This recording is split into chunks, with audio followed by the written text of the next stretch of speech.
Welcome to IVS, Innovation and Venture Stories. I'm here with Francis Atta. He is a motivational speaker, he's a leader, he's a social worker and also an entrepreneur.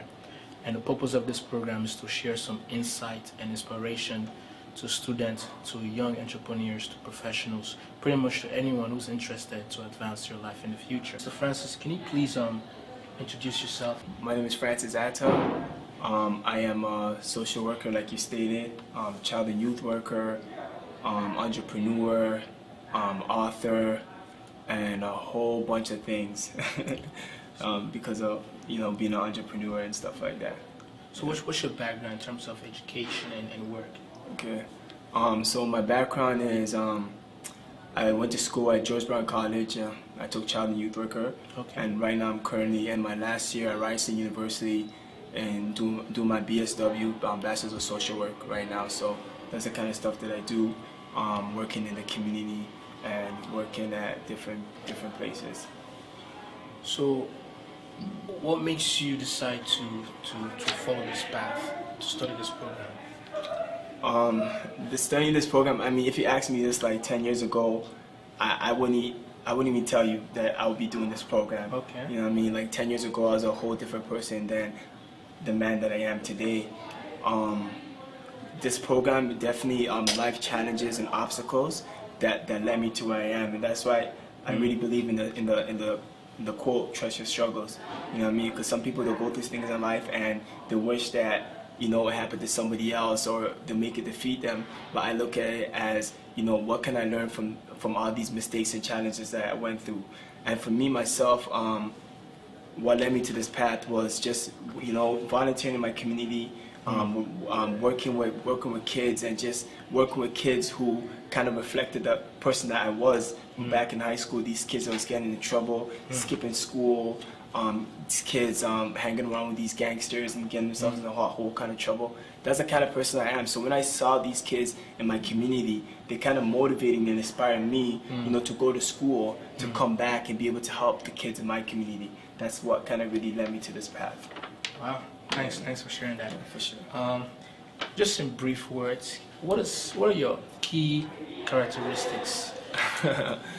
So when people look at me, or when they see me on social media or doing all these things, they think I'm like this serious person. Okay. They're like, yo, Francis, I thought you had your PhD. Like, you just think I'm so serious, right? Yes. But I'm a funny guy. Like, I like to have fun. I like doing little jokes and pranks. Yes. But on the serious side, I'm a very hard worker.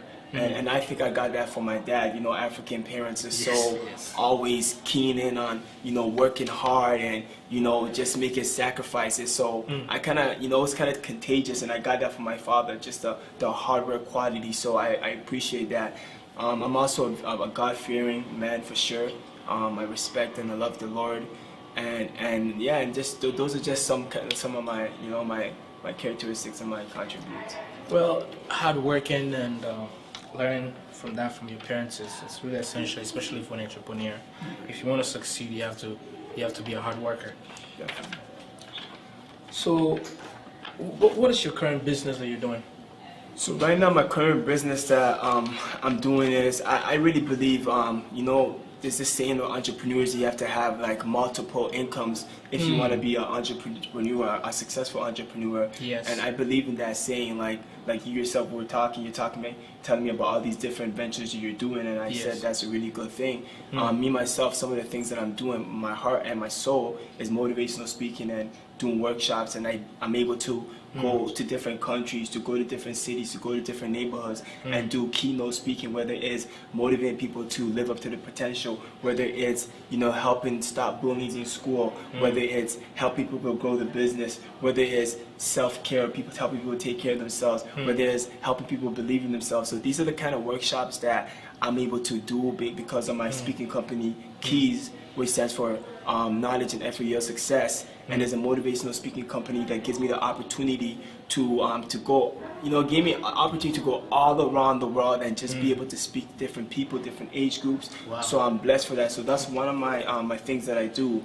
The other thing that I do is I'm an author, and my book that I wrote, The Flip, which is a book that helps youth and helps young adults be able to flip their lives from negative to positive. Wow. Right. So that's what the book's about. So those are just some kind of the things that I'm doing right now.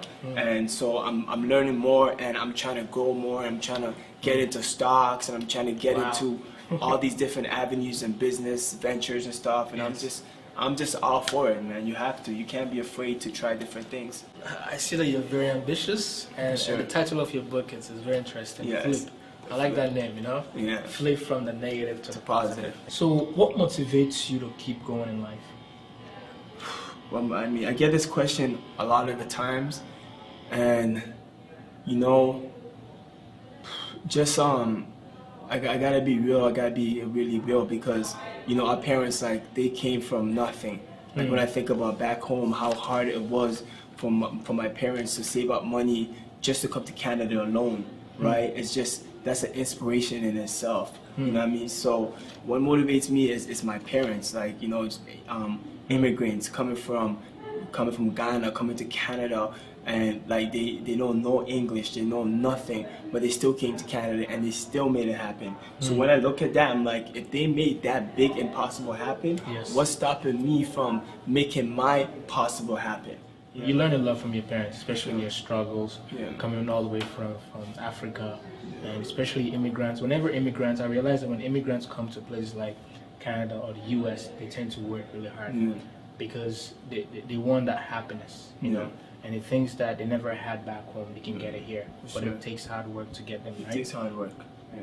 So what is your number one fear, and how do you manage that fear? You know what? I mean, I was thinking about this question the whole day, and it's so hard, because it's a lie if you say you don't have fears. Like, True. we all have fear. Yes. We all have fears, you know. And I don't want to be basic and say fear of failing, like, you know, that's just, you know what I mean, that's nothing, right? Yes. But I believe in fear. I believe it's there. Yes. But I also believe in that if I'm gonna get fear, if I know I'm expecting fear to be there, so I'm also telling fear that fear should know that I'm coming. You know what I mean? So I know fear is gonna be there. So I'm always gonna be ready for fear. I'm at a certain age in my life where I expect fear to be there. Right? So for me, I feel like when you expect things to be there, you kind of plan for it. Right? So Interesting. so that's one of my perspective on fear. Okay. So and I feel like fear is there, but you could always overcome fear by being prepared, by, you know, by knowing it's gonna be there, and by going head on into it, because you can't avoid it. So you might as well go at it. Another thing that I took out from what you were saying is that you have to plan Yes. to face fear. You know, I've never heard that before. You have to plan to face fear, and I like how you mentioned that we should always expect fear. Yeah. It's not like it's never gonna go away. No matter what you do to pray or to do personal affirmations, it's always gonna be there. But now you have to come up with strategies to face it right on. You know, Because you know how they say you have to plan for success. yes. So you gotta also plan for fear. Right? Why are we only planning for the positive? Why can we plan for the negative things as well, so that we can Interesting. make sure we overcome it? Good point. Right? Good point. Absolutely.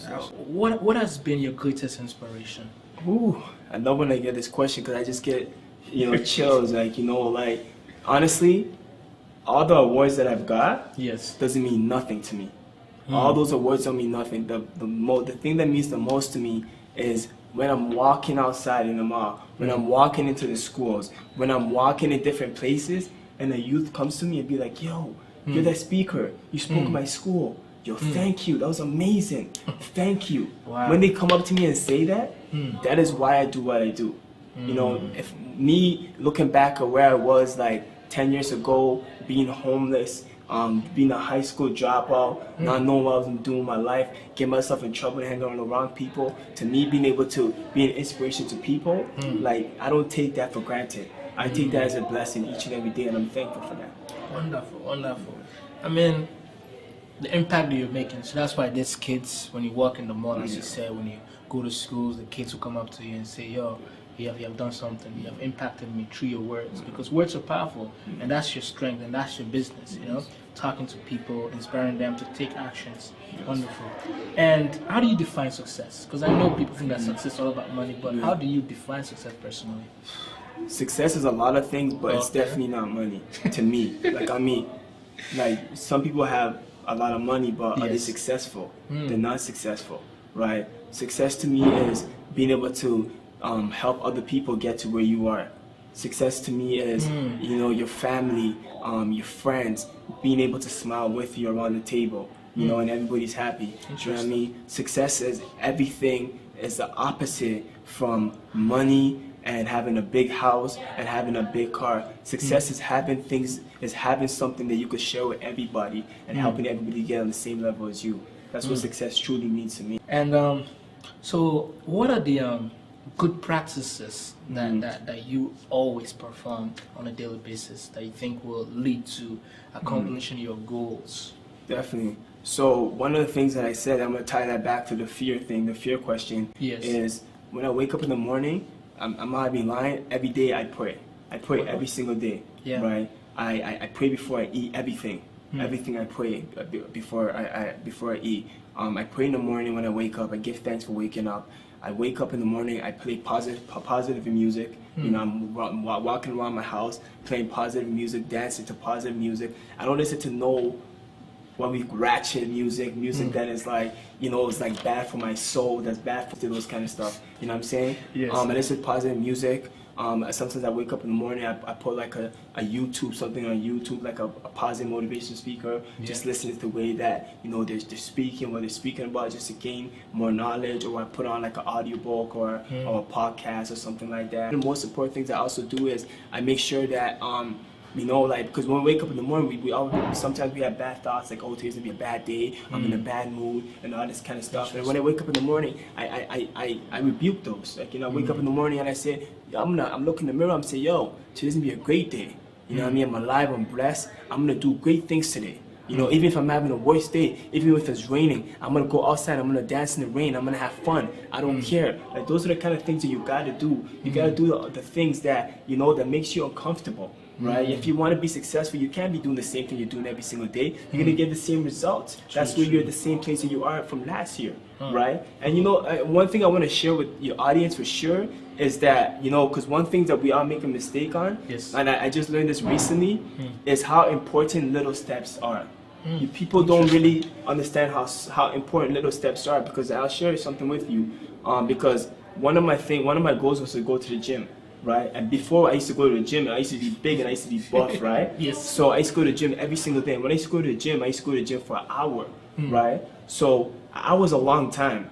So imagine if you're trying to work out and one of your goals is to go to the gym and you have to go to the gym for an hour, right? You'll be like, yo, that's a long time. I don't want to go to the gym, right? That's a long time to go for an hour. But for somebody who worked out before, an hour is nothing to them, right? But for a new person who's trying to go to the gym, an hour is a long time for them, and that's a turn off for them, right? And I kind of realized that. So I kind of realized that I have to break it up into small pieces, and small pieces will eventually add up to the bigger picture that I want, right? So I said, you know what? I'm gonna start going to the gym for 30 minutes, and I'm gonna do 4 exercises, and I had to like isolate those little exercises, right? And you know, me doing that will eventually one day lead up to me going to the gym for 45 minutes, because I'm loving it and I'm seeing results. And when you see results, you're gonna go to the gym more, right? And then it adds up to an hour. So what I'm saying is that a lot of people, they just want to look at what's at the top of the stairs, what's at the top of the mountain, but you got to take those small little steps, each step, for you to, in order for you to get to the top of the mountain stairs,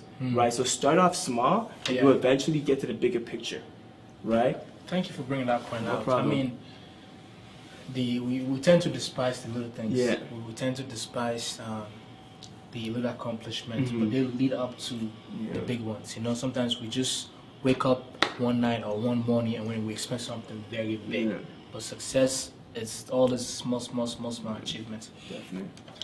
Speaking of how you listen to motivational speakers and audiobooks, what books or what authors or speakers would you recommend for professionals, for students, for entrepreneurs, for them to be inspired? Okay, so I'm gonna start with the speakers. Speakers that I think they're really phenomenal. Eric Thomas, E.T. Eric Thomas is good. Les Brown he's a legend. Inky Johnson is very underrated. Inky Johnson is amazing. He's an amazing speaker as well. I respect those kind of speakers, and there's a lot of and coming speakers from Toronto who are doing their things. Wow. And you know, just people always underrate Toronto, but there's a lot of really good speakers coming up. Yeah. Some of the books that people should check out, I had to write this down because these are some books. Latoya Forever, Uncut Mishap of a YouTube star. That's one of my friends I had to big her up. Kern Carter, Beauty Scars. McKillen Smith, A Walk in My Stilettos. Jason Blackwood, I Am Jane and Finch. Augustine Obang, Changing Lanes. Pollyanna Reed, Everything I Couldn't Tell My Mother. Sammy K, The Miracle of You, and one of my favorite books is Francis Atta, The Flip. So you know you gotta check it out. You know what I mean? And I did that for a reason because I did that because you know I didn't want to mention no big time people, right? Because every time when you know even on Instagram and when you know all these famous people they tweet something and you know like Will Smith and everybody tweets it, everybody reposts it. But when your friends do it, when you do it, your friends don't repost it for you. Your friends don't retweet it for you. So you know it's so important that we start supporting our own people. Like some of your points are really good because some of the things I'm learning from you, it's not the usual, you know, and promoting your colleagues, especially Mr. You mentioned something, Jen and Finch. With Jason Blackwood, you know Jason Blackwood. I am Jane and Finch. Or you talk about Augustine Obang, Changing Lanes. He went to York University. Wow. These are all authors from like you know from Toronto. Wow. People don't even know. I mean, you also mentioned that Toronto has great speakers. Yeah, we do. And me, I live in Toronto. I'm pretty sure most of us that live in Toronto don't even know that such great people exist like you.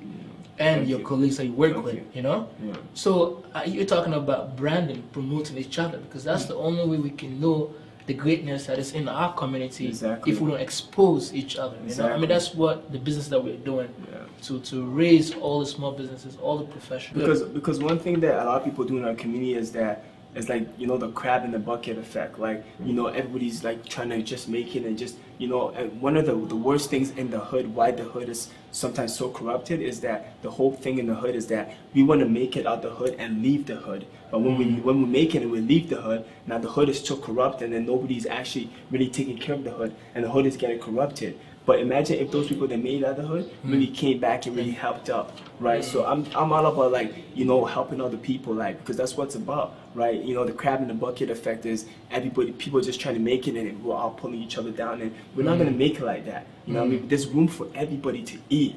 You know, it's a big table and it's a big invisible table and we could all eat if we all help each other. Absolutely. Right? Absolutely. And that's what I'm about. Like, I'm here to help anybody who needs help. And that's why if we don't help each other, then what are we going to really gain?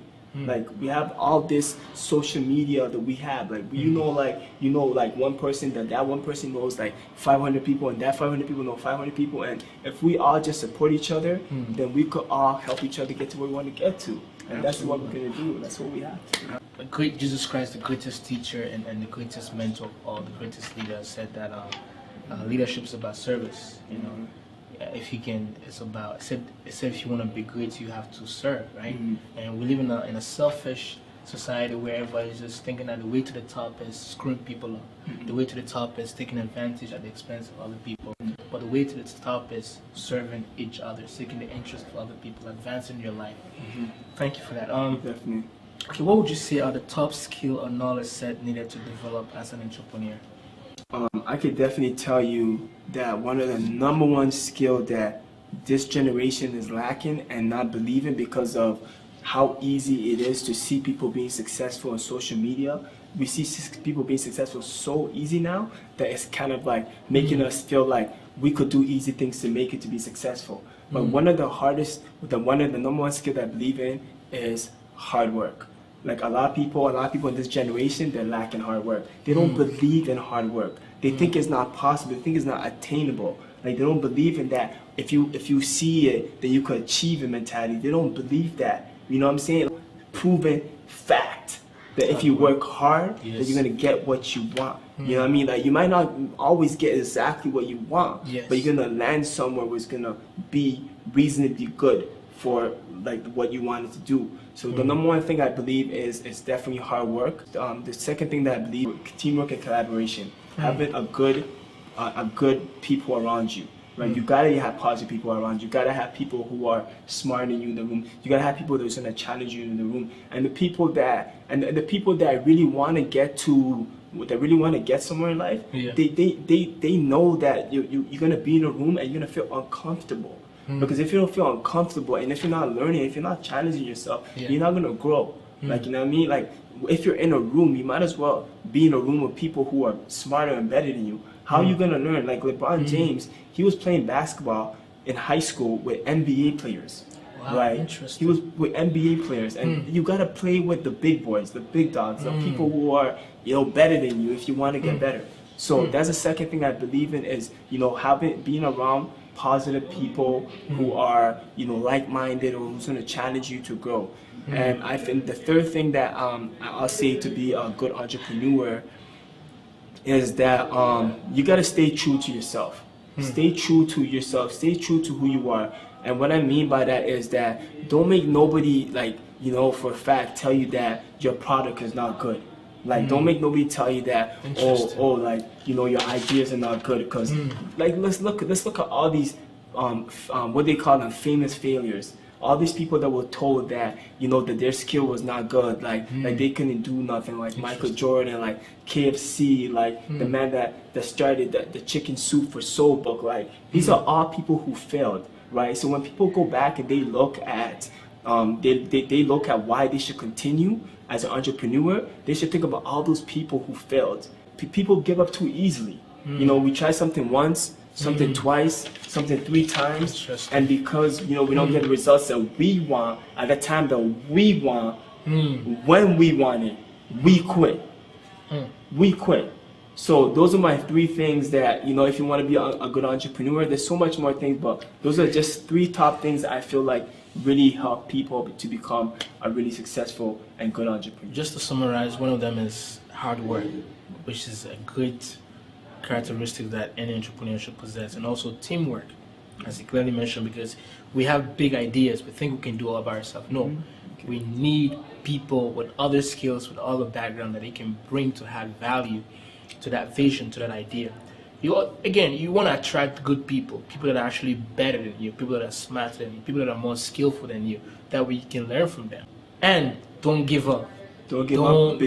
Believe in yourself. And believe in yourself. Be true to yourself. Be true to yourself. 100%. You know, don't follow the facts. So the last question is, what piece of advice would you give to anyone who aspires to become an entrepreneur, successful in the corporate world, or as an owner of your own business? So I love when I get this question, because just reflecting back on my life and reflecting back on my community and even people that I know, I would definitely say that a lot of us sometimes we look at ourselves and we say that, oh, we're too old to do something, that the time is ticking, that, you know, all these excuses that we have. And one of the things we always say is that, oh, we're too old, we can't do it, it's over, like we're done. You know, I hear a lot of kids even saying this, and they're like 20 years old, they're like, yo, my life is done. I'm like, do you know how your life is done? Your life didn't even start yet. So one of the tips, one of the things that I really say to them is that this quote that I love, one of my favorite quotes that kind of really, you know, motivates me every single day, is that it's never too late for you to become the person that you want to be, right? So it's never too late for you to become the person that you want to be, right? You know, because me, for example, like I went back to school when I was 22. You know what I mean? And a lot of kids, like they're like, oh, it's too late, like, you know. And once you start comparing yourself to your friends, it's like you can't do that, because it's like we all have different paths in life. You know what I mean? Like my path was different from yours and different from everybody else, from all my other friends as well too. Yes. But you can't start comparing yourself to where other people are and where you are. You know what I'm saying? It's never too late for you to become. There's no excuses for you. You know what I mean? If there's something that you want, that you truly want, right? Then you're gonna go out there and you're gonna get it done, right? And that's just what it's about. So it's like my thing is that it's never too late for you to become the person that you want to be. It's never too late as an entrepreneur. If you have a business and that's what you're passionate about, it's never too late. Because some people, when they have an idea, they keep procrastinating it. When they're in their 20s, in their 50s, I think this is a good advice for those who are in their 50s or in their 30s, who are saying, I've been having this idea since I was young, but I was afraid. And Francis Atta is saying that it's never too late. I mean, the person that started KFC, how old was he? He was old, man. Okay, I think this is going to be the end of this program. So tell the audience the type of services your business and what are the value that people can get from your service. So definitely, like I said, I do a lot of motivational speaking. So I do a lot of youth events, I do a lot of business events, I do a lot of conferences and stuff like that, business conferences, high school conferences, helping youth find their path, helping youth who are lost find their path, helping people be inspired to start their business or to chase their dreams. And those are the kind of stuff that I do. People can follow me on Instagram at Francis.Atta, that's FRANCIS.Atta. You could go on my website, you could check me out, send me a message, however I could help. I'll be more than happy to help you in any way that I could be of service.